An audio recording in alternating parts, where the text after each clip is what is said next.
عمرو، انا عايز احكي واقعه تاريخيه يمكن تقريبا ما حدش قالها خالص في الفتره اللي فاتت دي. انا كنت مع بعثه النادي الاهلي في السودان سنه 2007. النادي الاهلي كان راح يلاعب الهلال السوداني في دوري ابطال افريقيا سنه 2007، وكان رئيس البعثه وقتها الكابتن محمود الخطيب، كان وقتها نائب رئيس النادي الاهلي وكان هو رئيس البعثه. النادي الاهلي كسب مباراه الذهاب هنا 2-0، وكانت حصلت ازمه ما بين عصام الحضري وحارس مرمى النادي الاهلي وقتها وهيثم مصطفى نجم النادي الهلال السوداني.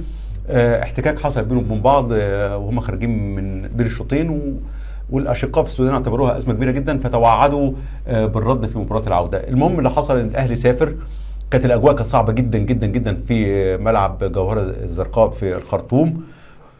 واول ما دخلنا لقينا جمهور الهلال عامل تابوت لعصام الحضري وقال هندفنك هنا. كانوا عاملين تابوت كبير جدا ورسموا عصام الحضري ان هو رقاصه ورسموا تابوت كبير جدا، وكانت الازمه رايحه يعني الاهلي خسر المباراه دي 3-0 وحصلت مناوشات كتيره في ارض الملعب. لكن كان وقت بعد الازمه دي على طول، كان بعد المباراه دي على طول كان في دعوه للكابتن محمود الخطيب لتكريمه من قبل مسؤولين كبار في السودان.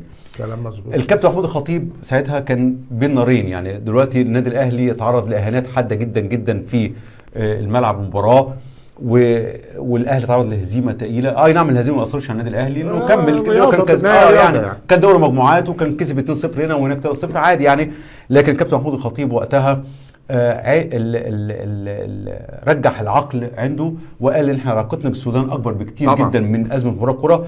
وساعتها الكابتن محمود الخطيب اصطحب البعثه الاعلاميه كلها لحفل تكريمه، وكانت حفله اكتر من رائعه. والكابتن محمود الخطيب فاكر كويس جدا، قال ان الحمد لله ان صوت العقل يعني تغلب على صوت ورحت حضرت الحفله دي، والحفله دي كانت يعني واحده من افضل الحفلات اللي تم تنظيمها للكابتن محمود الخطيب على مدار تاريخه كله في البلاد العربيه على ما اظن يعني. والاشقاء استقبلوا الكابتن محمود الخطيب بشكل كبير جدا، واعتذروا كمان للكابتن محمود الخطيب على اللي حصل في الملعب وقالوا دي ازمه ملعب وانتهت. فدي كان موقف حضرني، ويمكن كتير جدا من الناس ما تعرفش هذا الموقف يعني. فالكابتن محمود الخطيب وقتها غلب العقل وغلب المصلحه الاهم اللي هي العلاقات بيننا احنا كاخوات، احنا كنا دوله واحده في يوم من الايام، فغلب العقل عليها ولبى دعوه دي. ولبيت الدعوه دي يا عمرو اطفت كل النار، اطفت كل النار، لان هم اعتذروا وتم تكريمه والموضوع انتهى يعني. الرياضه تقرب ولا تفرق طبعا تمام، وده مهم جدا. انت شايف ان ميدو كان لسه قريب جدا جدا جدا مدير فني للاسماعيلي، وفجاه اسمه اتطرح ان هو يجي مدير فني للزمالك، اعتذر. طب يعني ليه اعتذار؟ ما انت لسه كنت من فتره قريبه جدا، من اقل من شهر كنت مدير فني. لا، بعض الناس هاجمت ميدو لان يمكن دفاعه عن ميدو دخل دافع في البرنامج بتاعه عن المستشار مرتضى منصور، فالناس فهمت ان هو دفاعه ده علشان هو عايز يمسك الفريق. فهو حب يرفع سعده ويرفع الحرج، فراح قال لك اعمل ايه؟ فهو اعلن ان انا يا جماعه انا بعيد لان فعلا لو كان جه بعد الموقف ده كان خلاص يعني كان كل الناس هتقول لك ان ميدو عمل الموقف ده علشان عايز حاجه وتمت مكافاته على موقفه مع نادي الزمالك، فهو مش عايز مكافاه. طيب اسامه نبيه بقى يا عمرو، كم مره استقال اسامه نبيه؟ وفي حاله غضب من اسامه نبيه يعني. اسامه نبيه انا بصراحه يعني لو في سؤال للحلقه انا بساله للناس، كم مره استقال اسامه نبيه من تدريب نادي الزمالك؟ بص، الكابتن اسامه نبيه وده صديق عزيز وبحبه، انا بحبه جدا ومدرب كويس جدا طبعا، لكن مؤكد في امور كتير مش بيعلن عنها، ومؤكد في ضغوط كتير على الكابتن اسامه نبيه. ايوه يا عمرو، بس في ضغوط عليه، كل شويه يستقيل ويرجع، يستقيل ويرجع، هيعمل ايه؟ في ضغوط عليه. هو الراجل بدا يشتغل، رجع المدرب الاجنبي بعد ما اشتغل لوحده، اضطر ان يشتغل معاه. دلوقتي الامور تأزمت والنتائج تراجعت. طب ما هو عارف ان كده بعد الهزيمه من الترجي او بعد الهزيمه من الشباب بلوزداد ان الراجل ماشي، وهو اكيد كان على علم ان الراجل ماشي. ليه استقال؟ ما كان يستمر في منصبه ويبقى ممكن كان يبقى هو الرجل الاول. هو يعني ممكن يكون استقال عشان مش هيبقى الرجل الاول. هو معتقد ان لو مشي فيريرا يبقى هو الرجل الاول، وده المنطقي ان هو اللي يمسك المرحله الانتقاليه الى ان تجيب مدرب اجنبي. انا ده من وجهه نظري ان اقرب حد تجيبه هو الكابتن اسامه نبيه. جيبه خليه يكمل لنهايه الموسم. لنهايه الموسم. يكمل لنهايه الموسم لغايه ما انت تبدا تتعاقد معاه. بس اكيد هو كان عنده معلومه ان هو مش هيكون يعني، فهو تقريبا مش هيعتمدوا عليه. فالراجل قال لك قدم استقاله. طيب ماشي، احنا بنتكلم على الانقسام ده. هل ممكن الانقسام يوصل بين مستشار مرتضى منصور وامير مرتضى منصور الراجل وابنه؟ بس انا شايف اللي قال الكلام ده، انا شايف انه برضه يعني في نوع من الصعوبه الكلام ده. يعني طلعت اخبار ان مرتضى منصور عايز خالد جلال، امير مرتضى منصور عايز ميدو او عايز مدرب اجنبي. الاول قال لك ميدو، بعد كده رجعوا قال لك مدرب اجنبي. انا شايف ان ده كله في اطار الضغوط على نادي الزمالك في الفتره الاخيره. انا شايف ان دي ضغوط مش مستحبه. نادي الزمالك محتاج هدوء في المرحله الجايه، محتاج هدوء شديد جدا جدا جدا. اداره الازمه دي كلها لو ما تمش ادارتها بهدوء اعتقد هتبقى في مشكله كبيره.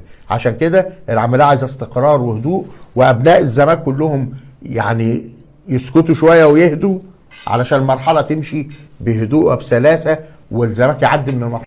عسيف زاهر ايه الحكايه؟ لا الحكايه بسيطه جدا وان شاء الله ممكن نرجع قريب ان شاء الله. صراحه يعني لو في سؤال للحلقه انا بساله للناس، كم مره استقل اسامه نبيه من تدريب نادي الزمالك؟